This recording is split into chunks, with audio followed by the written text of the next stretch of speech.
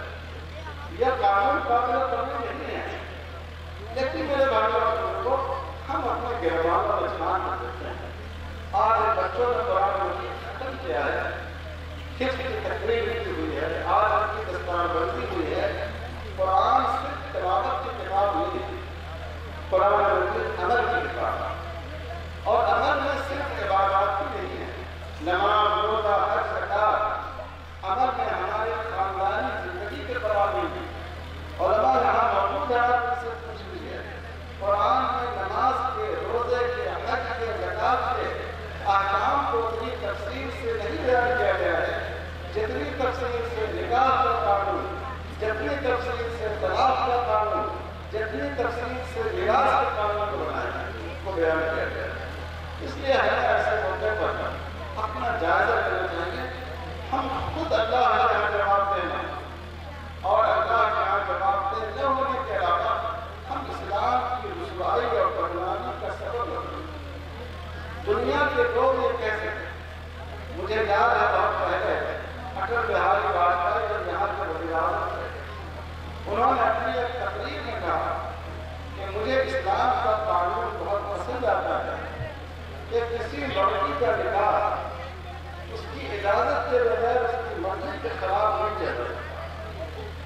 آج بھی ہندو کمیونٹی میں نکاح میں 95-98% لڑکی کی رضامندی کا کوئی دخل نہیں ہوتا۔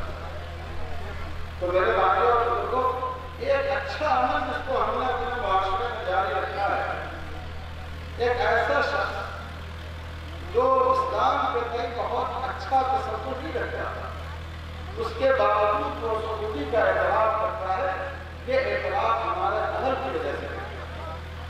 اگر ہم اپنی پوری خاندانی زندگی کے نظام کو قرآن کے سانچے میں ڈھال دیں اور اس کے مطابق ہم اپنی زندگی گزاریں تو آپ یقین جانیں کہ لوگوں کو آپ پر انگلی اٹھانے کا موقع نہیں ملے گا، بلکہ لوگ آپ سے روشنی حاصل کریں گے۔ اس ملک میں اسپیشل میرج ایکٹ اس ملک میں ہندو میرج ایکٹ میں ان دونوں قوانین کو آپ دیکھیے، میں نے ان کے ترجمے پڑھے ہیں، ان دونوں قوانین میں مسلمانوں کے قانون شریعت سے میں سمجھتا ہوں کہ 80 سے 90% فائدہ اٹھایا ہے۔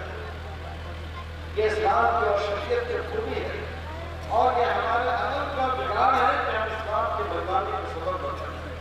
بس میرے بھائی اور بزرگوں، مجھے یہاں آ کر بڑی خوشی ہوئی، ماشاءاللہ اس مدرسے میں کم وقت میں بڑی ترقی، 28 طلبہ کا حافظ قرآن ہونا کوئی معمولی بات نہیں۔ حضرت عمر رضی اللہ تعالیٰ عنہ نے قرآن کا کچھ حصہ یاد کیا تو پورے مدینے میں اظہار مسرت کے لیے کھجورے تقسیم کرائے۔ یہ کوئی معمولی خوشی کی بات نہیں، ان کی اور ان کے اساتذہ کی قدر کرنی چاہیے۔ حضرت امام ابو حنیفہ رحمۃ اللہ علیہ کے صاحبزادے تھے امام صاحب نے اپنے صاحبزادے کی تعلیم کے لیے، قرآن کی تعلیم کے لیے استاد رکھا۔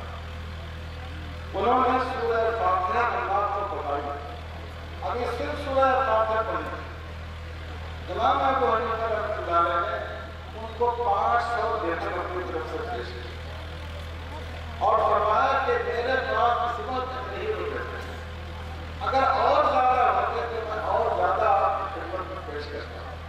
500 درہم آپ کو معلوم ہے، 500 درہم چاندی کا سکہ ہوا کرتا تھا، 500 درہم 1 کلو 692 گرام چاندی ہوتی، یعنی 1 کلو 700 گرام چاندی آپ مان لیں۔ اتنی انہوں نے صرف سورہ فاتحہ قرآن پڑھی۔ آج ہمارے یہاں ایک سفر ہو گیا کہ سائنس کے ٹیچر کو اور میتھ کے ٹیچر کو زیادہ سے زیادہ پسند ہے، اور کوئی آدمی اللہ کی کتاب پڑھا ہے تو اس کو 200-400 روپیہ بھی دیتے ہیں تو سمجھتے ہیں کہ بہت زیادہ پیسہ روزگار کر دیا۔ نہیں، اس کتاب کی قدر کی، اس مدرسے کی قدر کی۔ مجھے یہ جان کر بڑی خوشی ہوئی کہ اس مدرسے میں جو اہل سربت ہیں وہ بھی اپنے بچوں کو داخل کرتے ہیں۔ جو اہل سربت ہیں، اگر آپ اپنے دین کا فائدہ چاہتے ہیں تو آپ اپنے بچوں کو حافظ و عالم بنائیں، خاندان میں ایک عالم بنائیں۔ یہ میں آپ سے اس لیے کہہ رہا ہوں، ایک عورت آپ کے گھر میں کام کرے، جھاڑو دیتے، آپ نے دیکھا کہ اس کا بچہ تعلیم کے لائق ہے، یہ تو ہماری دنیا کی خدمت کر رہی ہے، میں اس کے بچے کو حفظ کرا دوں تو آپ کی ہماری ہو جائے گی۔ آپ نے اس کو کسی مدرسے میں داخل کر دیا، اس نے حفظ کر لیا، پھر عالم ہو گیا، آپ اپنے گریبان میں چھان کر دیتے ہیں۔ کل جب وہ عالم ہو کر آئے گا، کیا اس میں اتنی جرأت ہو سکتی ہے کہ وہ آپ کو آپ کی لڑکی کو ٹوک سکتی ہے؟ کیا اس میں اتنا حوصلہ ہو سکتا ہے کہ آپ کو آپ کے لڑکی سے روک سکے؟ یہ جو اس کا بیک گراؤنڈ ہے، پس منظر ہے، اس احساس کمتری کی وجہ سے وہ لڑکا آج کی اصلاح نہیں کر سکتا۔ لیکن اگر آپ کے خاندان کا، آپ کے برادر کا کوئی شخص ہو، اس کو آپ نے عالم بنایا، اس کو آپ نے حافظ القرآن بنایا، تو وہ آپ کی آنکھوں میں آپ کے ڈال کر بات کرے اور آپ کی کمزوریوں پر ٹوکے گا۔ اسی لیے ہمیشہ پیغمبر ایسے خاندان سے پیدا کیے جاتے تھے جس خاندان کو پورے سماج میں وضاحت حاصل ہوتی ہے، تاکہ وہ دوسروں کے سامنے اپنی بات پیش کرنے میں کوئی جھجک اور کوئی ہچک محسوس کرے۔ تو اپنے بچوں میں جذبہ پیدا کیجیے اپنے اندر۔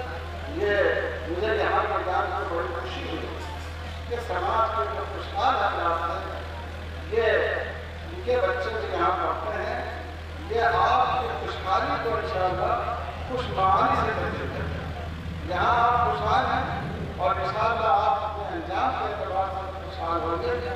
مولانا کرام صادق صاحب جنہوں نے اس مدرسے کو قائم کیا اور بچپن سے ان کے اندر صلاحیت اور صلاحیت اللہ تعالیٰ عطا فرمائے، ان کی یہ کوشش بہت ہی بہتر کوشش ہے اور میں سمجھتا ہوں کہ قابل تحسین بھی ہے اور لائق تقریر بھی ہے۔ اس مدرسے کے آپ کو حوصلہ افزائی کرنی چاہیے۔ ہمارے کئی دوستوں نے اور بزرگوں نے، حضرت مولانا صدیق حسن صاحب نے، مولانا عمران صاحب نے اور ان حضرتوں نے سپاس نامے وغیرہ پیش کیا۔ واقعہ یہ ہے کہ ان الفاظ میں مجھے بہت شرمسار ہے۔ اگر ایک آدمی قرآن اس کو پڑھنا نہ آتا ہو اور آپ کہتے کہ حضرت آپ امامت بنا دیجیے، تو آپ سوچیے کہ اس کو شرمندگی ہو گئی ہے۔ تو میں نے ایسا ہی محسوس کیا کہ ان حضرات کی دعائی ہے، یہ ان حضرات کی برابری ہے کہ چونکہ مہمان کا احترام کیا جاتا ہے، مہمان سے محبت کا اظہار کیا جاتا ہے، یہ بھی حضور صلی اللہ علیہ وسلم کی ایک سنت ہے۔ اس لیے انہوں نے ایسے بلند کلمات ہمارے بارے میں کہے۔ اللہ تعالیٰ واقعی مجھے اصلاح بنا دے اور اللہ کی حضرات کی جو بہترین خدمات ان کی اشاعت اور اسلام کی اشاعت کے لیے ہے، اور بالخصوص صوبہ بہار میں جہاں دین کا کام اور جہاں تعلیم کے کام میں لوگ دشواری محسوس کرتے ہیں، جہاں کام کرنے والوں کے لیے پھولوں کی سیل نہیں پھستی ہے، کانٹوں پر بستر بچھایا جاتا ہے، وہاں یہ حضرات کام کر رہے ہیں۔ یہ بہت ہی مبارکباد کا مستحق ہے۔